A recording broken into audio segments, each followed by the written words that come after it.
In the heart of Australia lies a road like no other. The Stuart Highway stretches over 2,000 kilometers, from Darwin in the north to Port Augusta in the south, cutting through scorched desert, ghost towns, and endless isolation. For most, it's just a necessary route. Remote. Exposed. Unforgiving. For some it is an adventure of a lifetime. In July 2001, two British backpackers, Peter Falconio and Joanne Lees, were driving that highway in a Volkswagen Combi van. Young. Adventurous. Just another couple exploring the outback. But by sunrise, only one of them would still be alive. Somewhere near a remote place called Barrow Creek, something horrible and unexpected happened. But when police arrived, there was no body. No weapon. No clear crime scene. Only a shaken survivor, and a disappearance that would grip the nation, divide public opinion, and spark a manhunt across the continent. This is the story of what happened that night. About what we know now and what we still don't. And the chilling questions that have never gone away. Welcome to InsightWave, the channel that delves into both solved and unsolved cases from around the world. If you haven't already, please take a moment to like and subscribe to stay up to date with the latest crime stories delivered straight to your inbox. Peter Falconio grew up in Hepworth, a small village in West Yorkshire. He was the third of four brothers, charismatic, talkative, and easygoing. The kind of person who made friends wherever he went. Joanne Lees was from nearby Huddersfield. More reserved than Peter, but intelligent, fiercely independent, and self-assured. The two met at a nightclub in 1996. By the following year, Joanne had moved to Brighton to be with him. They were in their 20s, in love, and focused on saving for their next big adventure. In late 2000, they booked a one-way ticket to Australia. Their plan was open-ended: buy a van, travel the country, then move on to Southeast Asia before returning home to the UK. They landed in Sydney in January 2001, bought a second-hand orange VW Combi van, and spent the next few months working in the city. Then they hit the road, driving south to Melbourne, west to Adelaide, and finally turning north toward Alice Springs. By July, they had entered the Northern Territory, making their way up the Stuart Highway. After spending a night in the small community of Tea Tree, their next major stop would be Darwin. They were roughly halfway through their loop around Australia. Along the way, they camped in national parks, cooked meals on a portable stove, smoked a little weed, and sent emails home whenever they could find reception. They took photos of vast, empty landscapes, living freely and soaking in the moment. It was the kind of trip that felt like total freedom. But the Stuart Highway is long and lonely, even during the day. At night, it becomes something else entirely. The air cools. The desert falls silent. Landmarks vanish into darkness. And the road ahead stretches like a thin black ribbon, cutting across an empty continent. Those who knew Peter and Joanne described them as a solid couple. They'd been together for several years, and though different in temperament, Peter more outgoing, Joanne more measured, they seemed to balance each other out. Peter had a restless energy. He loved music, was always cracking jokes, and had a way of making even strangers feel like old friends. Joanne was more grounded. She was cautious, thoughtful, and practical, especially when it came to planning their travels. Before setting out, they did what many long-term backpackers do: they carefully mapped out a loose route, budgeted their fuel and supplies, and made sure their van was roadworthy. Still, there was only so much you could prepare for when driving through the vast and often unforgiving heart of Australia. In the months before they reached the Northern Territory, they'd been living on a modest budget, taking odd jobs, staying in campgrounds, and relying on each other. It wasn't always glamorous, but it was the kind of experience that built stories. Along the way, they met other travelers, some of whom later remembered the couple as friendly but not overly social. They kept to themselves most of the time, sharing meals in the van or sitting side by side writing in their journals. By early July, they were back on the road again, heading north from Alice Springs. They passed through scattered towns, dusty roadhouses, and stretches of land where the horizon didn't seem to end. There were still hundreds of kilometers to go before reaching Darwin, and not much in between except for outposts like Barrow Creek, a name that, in just a few days, would become known around the world. But in this moment it was just another dot on the map. Another night ahead. Another day behind them. It was Saturday, July 14, 2001. Peter and Joanne had spent the previous night in Tea Tree, a small roadhouse town roughly 200 kilometers north of Alice Springs. That morning, they packed up their van and continued north along the Stuart Highway, heading toward their next major stop, Devil's Marbles, then eventually Darwin. It was just another stretch of the road. Dusty. Quiet. Endless. At some point that day, the couple was seen at a roadhouse in the town of Barrow Creek, little more than a pub, a fuel pump, and a few weather-worn buildings surrounded by open desert. Witnesses later recalled them filling up the van and possibly buying drinks. Sometime after nightfall, they were back on the highway. The sky above was moonless. The road ahead, nearly pitch black. Then, around 8 p.m., somewhere north of Barrow Creek, they noticed a vehicle trailing them. It was a white Toyota Land Cruiser, large, dusty, and fitted with a canvas canopy. The four-wheel drive pulled up behind their orange combi van and flashed its lights. The driver began gesturing, pointing toward the rear of their vehicle as if something was wrong. Peter, who was driving, eased the van onto the gravel shoulder. The engine idled softly in the cold night air. Joanne slid across into the driver's seat as Peter stepped out. The other man did the same. Together, they walked to the rear of the van. Peter called out to her, asked her to rev the engine a little, just to check for the sparks the man had mentioned. Joanne pressed the accelerator lightly, once, then again. Then she let it idle. A few seconds later, the stillness shattered. A sharp crack rang out into the darkness. Joanne froze. There was no voice. No sound of struggle. Just silence. Then the man reappeared, walking toward the van. He was holding what looked like a gun. He opened the door. And everything changed. The man walked her from the van toward the waiting Land Cruiser. Joanne looked around as they moved, instinctively, frantically, but Peter was nowhere. No voice, no struggle, no body. Just the cold night air, the still dark, and a cloud of dust hanging in silence. Inside the cab of the four-wheel drive, sitting quietly in the passenger seat, was a large dog. It didn't bark. It didn't growl. It just stared at her. The man opened the rear of the Land Cruiser and shoved her inside, onto the floor behind the front seats. Then, without a word, he closed the door. Joanne was alone. She lay there, heart pounding, listening. She could hear him moving nearby. The scrape of boots on gravel. The sound of something heavy being dragged or shifted. She didn't know what he was doing. She didn't dare call out. I didn't know what he was going to do. I was terrified.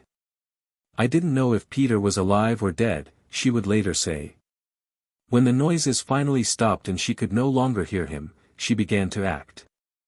Her wrists were bound with cable ties, her breathing sharp and ragged. But slowly, painfully, she worked her hands beneath her legs, straining to bring them to the front. Her skin tore. She was bleeding. But somehow, she did it. There was no cage in the back of the Land Cruiser. Not yet. If there had been, she later said, I wouldn't have gotten out. Joanne reached for the rear door. Slipped it open.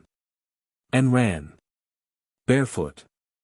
She fled into the scrub, ducking low into the shadows, crawling beneath the scratchy brush. Somewhere nearby, a torch clicked on. Its beam swept slowly across the ground. She could see it moving, getting closer. Then she heard him again, walking through the dark, just meters away. The dog was with him now, panting softly, sniffing the ground. The light passed within feet of her body. She didn't move. I thought he was going to find me. I thought I was going to die out there, she later said in court.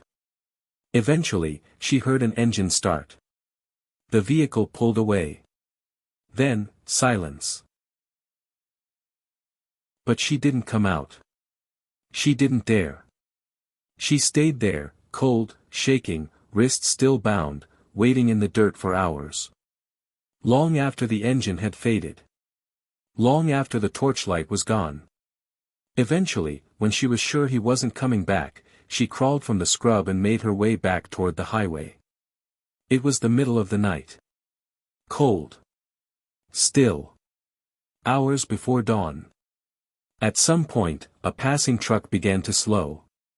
The driver later said he thought he saw a kangaroo near the road, but then realized it was a woman, stumbling out of the darkness, covered in dirt.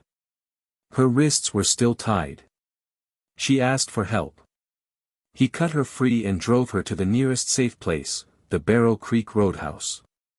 Northern Territory Detective Neil Mackenzie, one of the first officers to respond, would later say.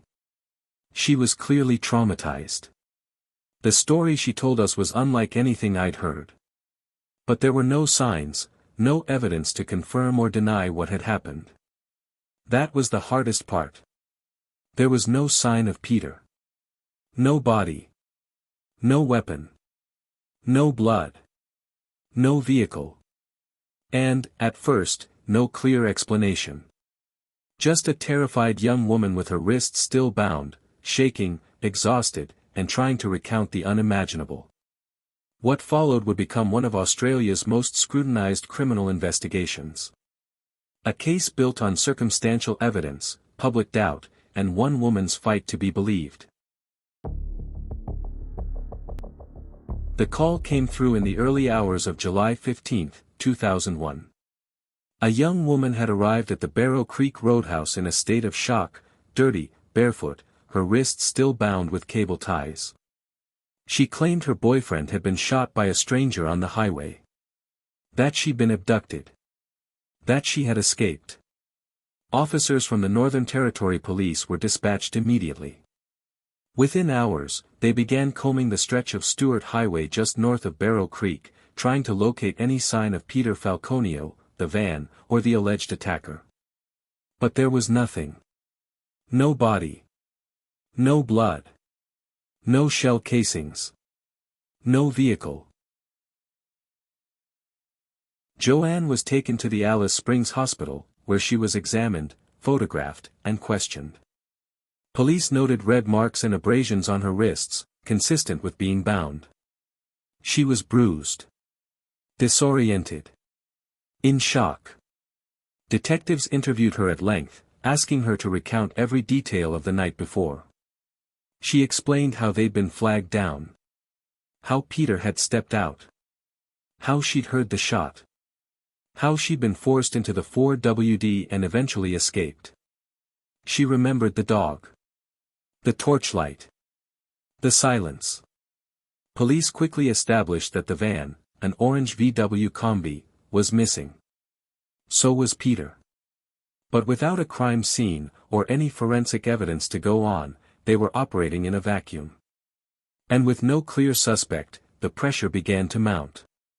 Joanne remained in Alice Springs for days, cooperating fully with investigators.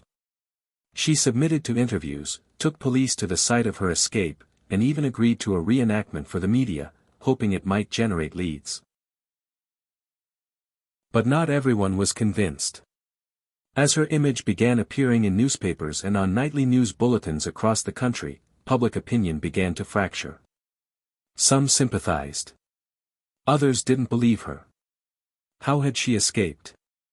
Why wasn't she injured more severely? Where was Peter's body? And why hadn't the police found a single trace of the van? The lack of evidence became its own headline. This was a major case, potential murder, abduction, and a missing person, but we had almost nothing to work with, one officer later admitted. Still, detectives pressed forward. Roadblocks were set up. Helicopters scanned the desert. Local residents were interviewed. But no one had seen the orange van since that night. And no one matching the suspect's description had been identified. For weeks, the search continued. Heat, wind, isolation, it was the kind of terrain that swallowed things whole. Even seasoned officers admitted they had never dealt with anything quite like it. But for Joanne Lees, the hardest part wasn't the landscape. It was the questions. The quiet disbelief that crept into every interview. The knowing looks. The way her trauma was examined under a public microscope. She later said, "I was made to feel like I had to prove it happened. Over and over again." Still, she didn't back down. She remained in Australia, determined to see the investigation through.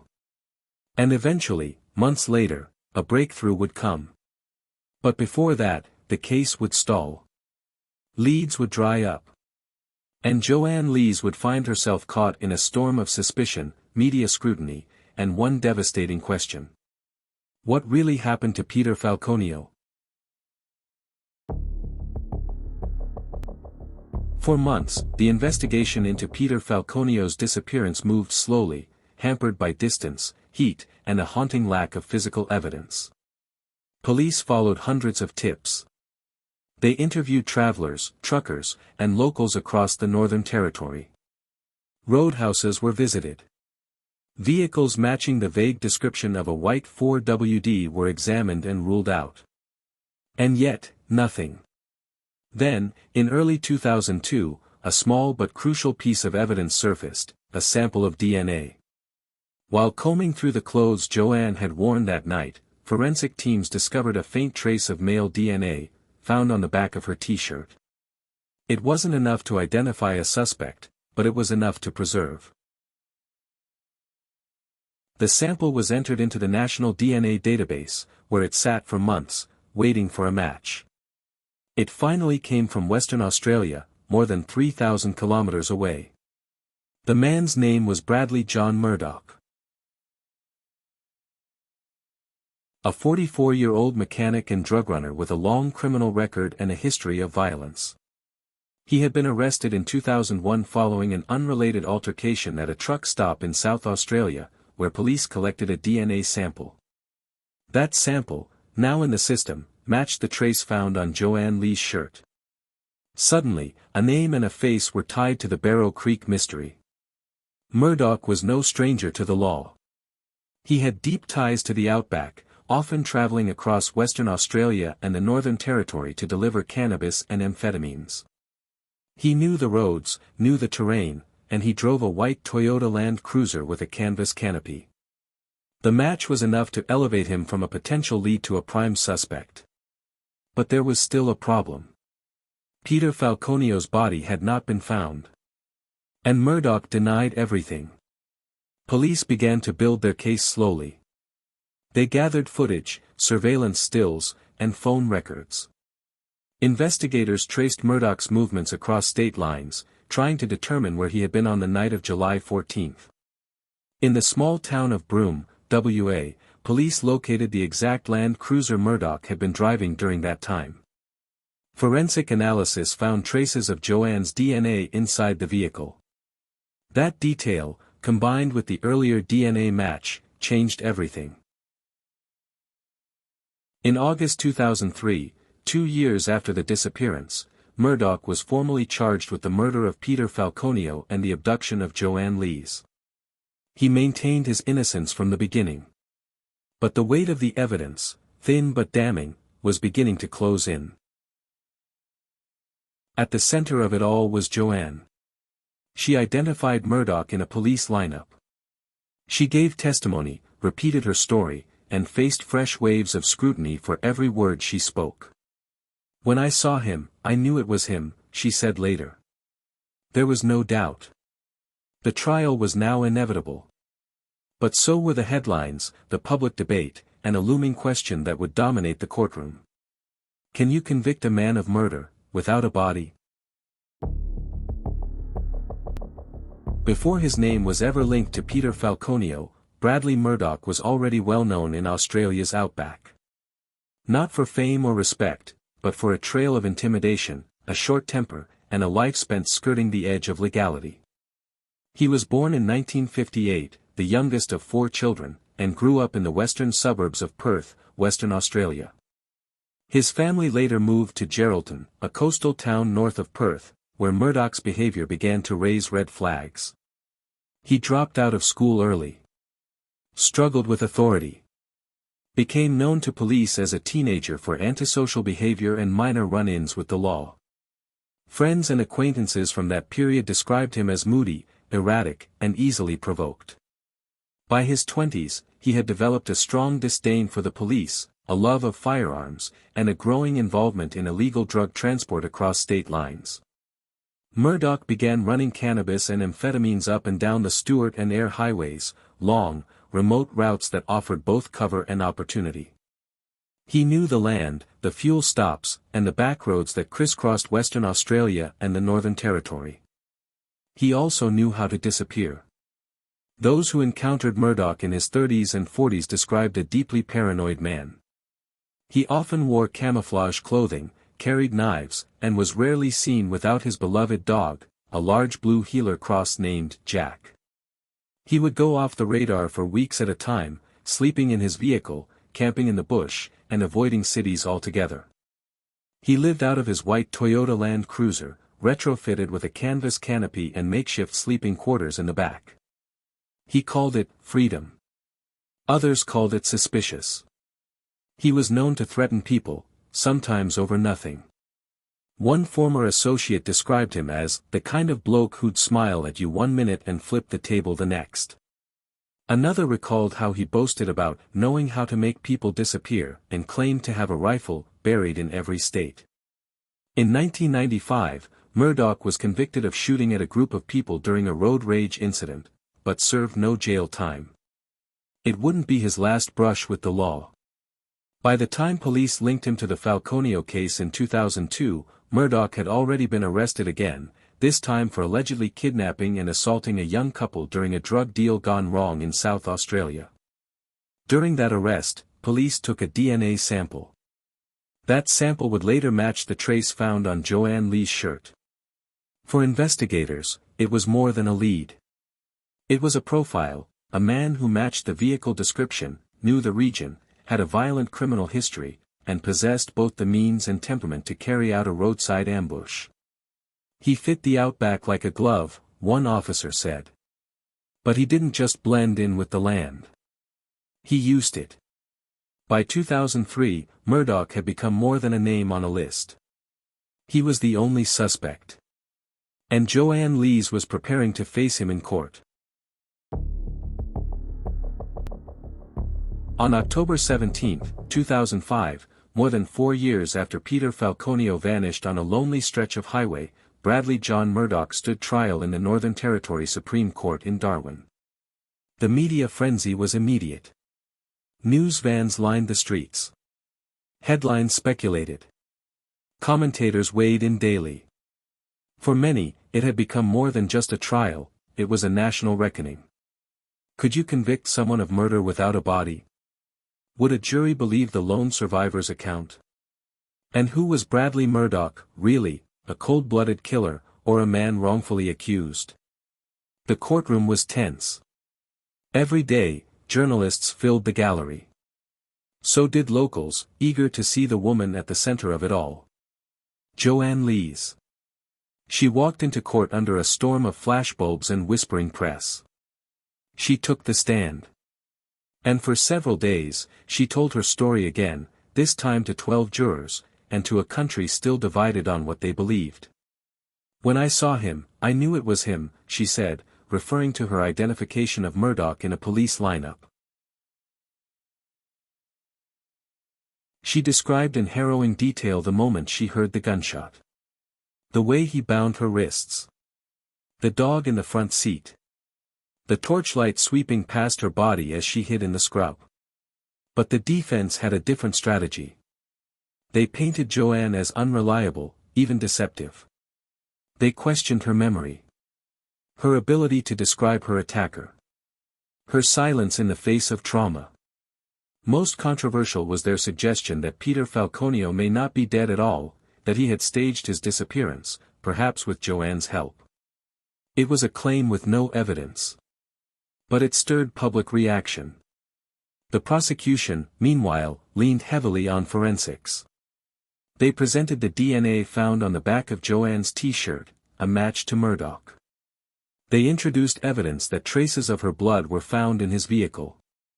They mapped his movements in the weeks before and after the attack, showing he had the motive, the means, and the mobility to disappear into the outback without a trace. One of the most damning pieces of evidence came in the form of surveillance footage from a service station in Alice Springs, taken just hours after the attack. It appeared to show Murdoch, driving alone. Clean-shaven. Calm. Forensic experts also testified that Murdoch had altered his appearance in the days that followed, shaving off his distinctive long hair and mustache, possibly to avoid recognition. Still, there was no murder weapon. No witnesses to the actual crime. And Peter Falconio's body had never been found. "We're asking you to convict a man of murder without the victim," the prosecution acknowledged. But the absence of a body does not mean the absence of a crime. In the end, the jury deliberated for nearly 8 hours. On December 13, 2005, the verdict was read, guilty. Bradley John Murdoch was convicted of murder, deprivation of liberty, and assault. He was sentenced to life in prison, with a non-parole period of 28 years. He has maintained his innocence ever since. For Joanne Lees, it was the closest thing to closure she would ever receive. But one question still haunted the case, one that remained unanswered, even after the conviction. Where is Peter Falconio?